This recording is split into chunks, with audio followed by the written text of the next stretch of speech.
Nata de coco adalah makanan berbentuk gel yang berasal dari fermentasi air kelapa menggunakan bakteri Exteother psyllium.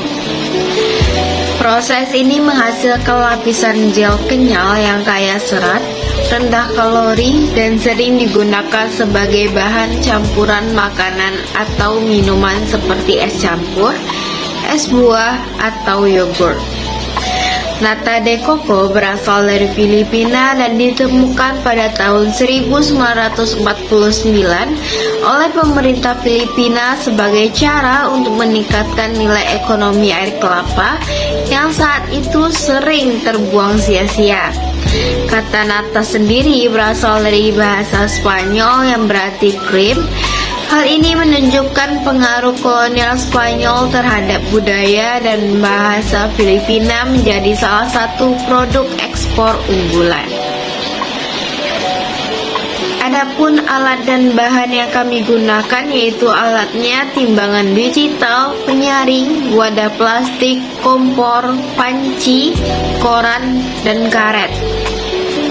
Adapun bahan-bahannya yaitu air kelapa tua 1 liter, cuka 10 ml, gula 100 gram, dan starter yaitu bakteri Asteobacter psyllium. Adapun langkah-langkahnya yang pertama yaitu menyiapkan alat dan bahan.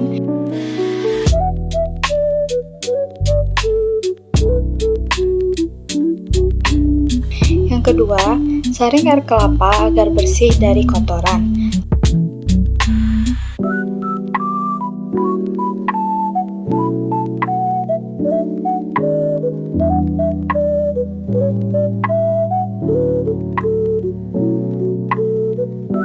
Lalu selanjutnya masukkan air kelapa yang sudah disaring ke dalam panci. Lalu tambahkan gula pasir, lalu panaskan sampai gula larut.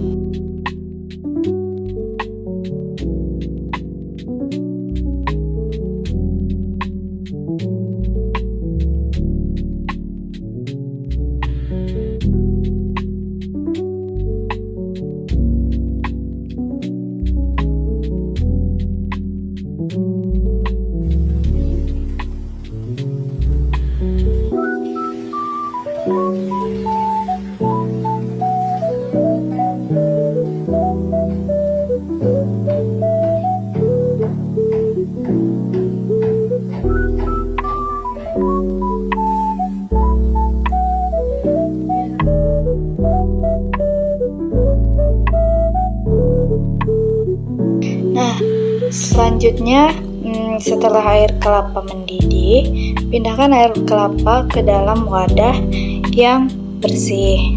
Lalu, diamkan air kelapa hingga larutan, hangat, atau bersuhu ruangan.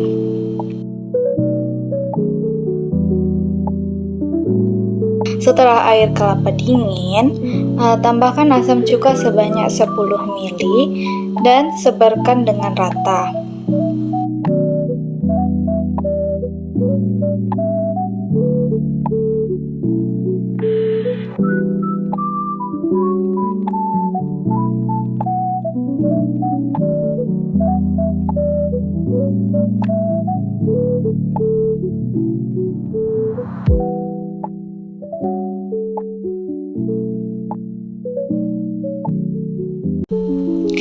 Selanjutnya,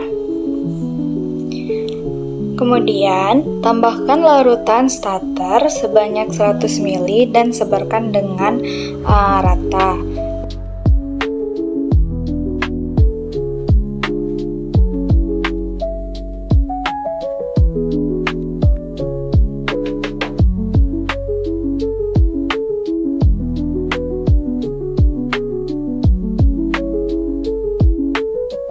Lalu tutup wadah dengan koran untuk mencegah kotoran yang akan masuk.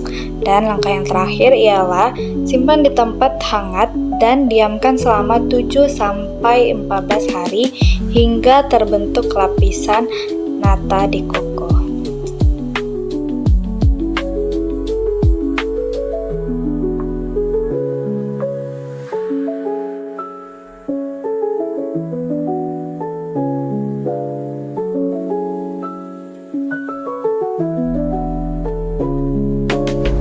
terlihat pada video sebelumnya bahwa produk nata de coco tampak telah terbentuk dengan cukup baik.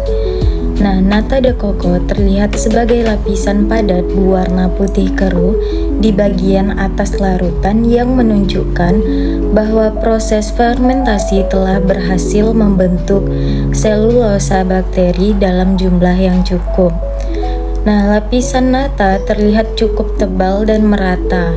Ini menandakan bahwa bakteri Acetobacter-Silinum bekerja dengan efektif selama proses fermentasi.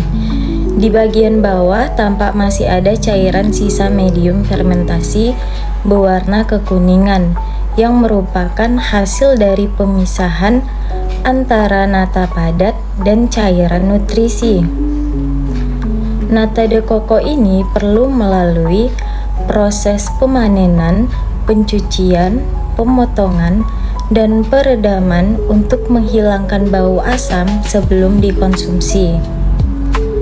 Secara keseluruhan, pada video sebelumnya menunjukkan bahwa proses pembuatan nata de coco berlangsung dengan baik dan menghasilkan produk yang layak untuk dilanjutkan ke tahap penyempurnaan.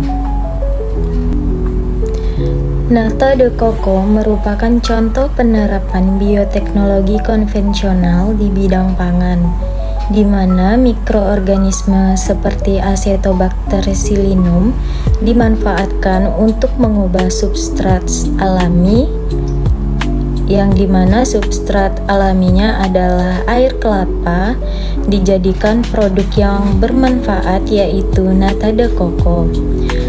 Proses ini menunjukkan bagaimana manusia dapat memanfaatkan organisme hidup melalui teknik fermentasi untuk menghasilkan bahan pangan yang memiliki nilai ekonomi dan kesehatan, terutama sebagai sumber serat makanan.